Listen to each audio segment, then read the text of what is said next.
दोस्तों, अगर आपको लगता है कि एलन मस्क, बिल गेट्स और गौतम अडानी इस दुनिया के अमीर तरीन शख्स हैं, तो आप बिल्कुल गलत हैं। दुनिया में ऐसे बहुत से लोग हैं जिन्होंने बेतहाशा हेरा फेरी करके इन लोगों से भी ज्यादा पैसा कमाया है। इसीलिए आज मैं आपको सीक्रेट बिलियनर्स के बारे में बताऊंगा। वीडियो शुरू करने से पहले आपसे गुजारिश है कि चैनल को लाजमन सब्सक्राइब कर लें और बेल आइकन को हिट करना मत भूलिएगा।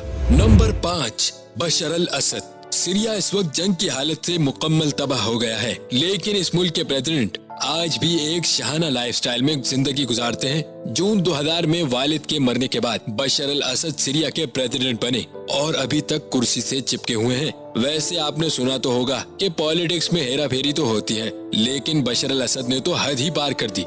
इसने करप्शन करके खूब रकम जमा की। खैर, अभी तक इसकी दौलत का कोई भी रियल प्रूफ तो नहीं, लेकिन अमेरिकन रिपोर्ट्स के मुताबिक बशर अल असद 122 मिलियन डॉलर्स के मालिक हैं और पाकिस्तान सिर्फ $1 बिलियन के लिए IMF के सामने गिड़गिड़ा रहा है। ये सुनने में आता है कि इसने रशिया, दुबई, हांगकांग और यूरोप में अपनी दौलत को गैर कानूनी तौर पर मुख्तलिफ real estate, factories, energy plant और ऑयल रिफाइनरीज में इन्वेस्ट किया है। बशर अल असद ने अपनी आने वाली नस्लों के लिए तो बेशुमार दौलत जमा कर ली, लेकिन आज भी 90% सीरिया के लोग गुर्बत में जिंदगी गुजार रहे हैं। Number 4, Muammar Gaddafi. दोस्तों, मुअम्मर कज़ाफी लीबिया के सदर थे, जिन्होंने 42 साल तक लीबिया में एक डिक्टेटर की तरह हुकूमत की और अपने मुल्क को बेतहाशा तरक्की दी।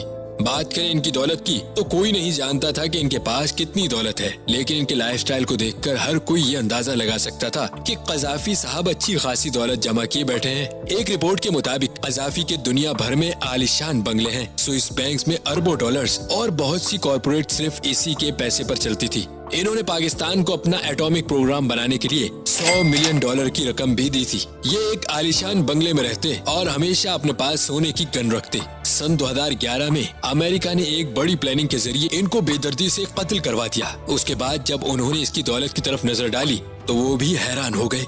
2011 में दुनिया का अमीर तरीन शख्स कार्लोस स्लिम था, जिसकी नेटवर्थ 74 बिलियन थी, लेकिन जब कज़ाफी मरा तो $200 बिलियन की रकम छोड़ गया। Number 3, Vladimir Putin. दोस्तों, अब बात करते हैं दुनिया के सबसे बड़े मुल्क रशिया के प्रेसिडेंट व्लादिमीर पुतिन के बारे में, जिसकी दौलत का अंदाजा दुनिया भर की इंटेलिजेंस एजेंसियां तक भी नहीं लगा सकी। मगर एक अंदाजे के मुताबिक ये कहा जाता है कि पुतिन की नेटवर्थ $250 बिलियन से भी कई ज्यादा है। और एलन मस्क, जो कि दुनिया के सबसे अमीर तरीन शख्स हैं, इनकी इस वक्त टोटल नेटवर्थ $200 बिलियन है। पुतिन ने अपने दोस्तों के थ्रू दुनिया भर की कंपनीज में खुफिया तौर पे अरबों डॉलर जमा किए हैं। ये अमीर तरीन प्रेसिडेंट 700 कार्स, 58 प्लेन्स, अनगिनत हेलीकॉप्टर्स और बहुत से महलों को ओन करता है। शाहाना जिंदगी गुजारने वाले इस प्रेसिडेंट के सिर्फ एक आलीशान प्लेन की कीमत $716 मिलियन है, जिसका नाम द फ्लाइंग क्रेमलिन है।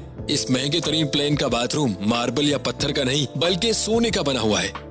सिर्फ तैयारा ही नहीं, बल्कि इसके पास $100 मिलियन की मेगा याच भी है। ये भी कहा जाता है कि पुतिन ने $1.5 बिलियन का एक आलीशान पैलेस भी खरीदा हुआ है। जब पुतिन से इसकी करप्शन के बारे में पूछा गया तो इसका कहना था कि मैं रशिया जैसे अजीम मुल्क का सरबराह हूँ, जो हमेशा अपने लोगों की खिदमत करता रहता है। नंबर 2, हुस्नी मुबारक। 1973 की कैपुर वॉर में एक फाइटर पायलट की हैसियत से हुस्नी मुबारक ने इजिप्ट की जीत में अहम किरदार अदा किया, जिसके बाद ये वॉर हीरो के नाम से फेमस हो गया। मगर पब्लिक फंड्स में छेड़छाड़ के जुर्म में इसे 3 साल की सजा हुई। हुस्नी मुबारक इजिप्ट के साबिक प्रेसिडेंट और मिलिट्री ऑफिसर थे, जिन्होंने 1981 से 2011 तक 30 साल हुक्मरानी की। बात करें इनकी दौलत की, फोर्ब्स के मुताबिक हुस्नी मुबारक के पास $700 बिलियन की दौलत थी। आपकी जानकारी के लिए बताएं, इजिप्ट की टोटल GDP $500 बिलियन थी।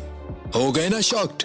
अरबी न्यूज़पेपर अल खैबर के मुताबिक ये भी सुनने में आता है कि इनकी Manhattan, London, New York and Los Angeles में बिलियन ऑफ डॉलर्स की प्रॉपर्टीज थी। रिपोर्ट्स के मुताबिक मुबारक अपनी ज्यादातर दौलत स्विस बैंक और बैंक ऑफ स्कॉटलैंड में रखता था। 2011 में जब इजिप्ट के लोग इनसे तंग आ गए तो इसके खिलाफ मुल्क भर में प्रोटेस्ट शुरू हो गए, जिसकी वजह से इसे रिजाइन करना पड़ा और 25 फरवरी 2020 को हार्ट अटैक की वजह से 91 साल की उम्र में इनकी डेथ हो गई।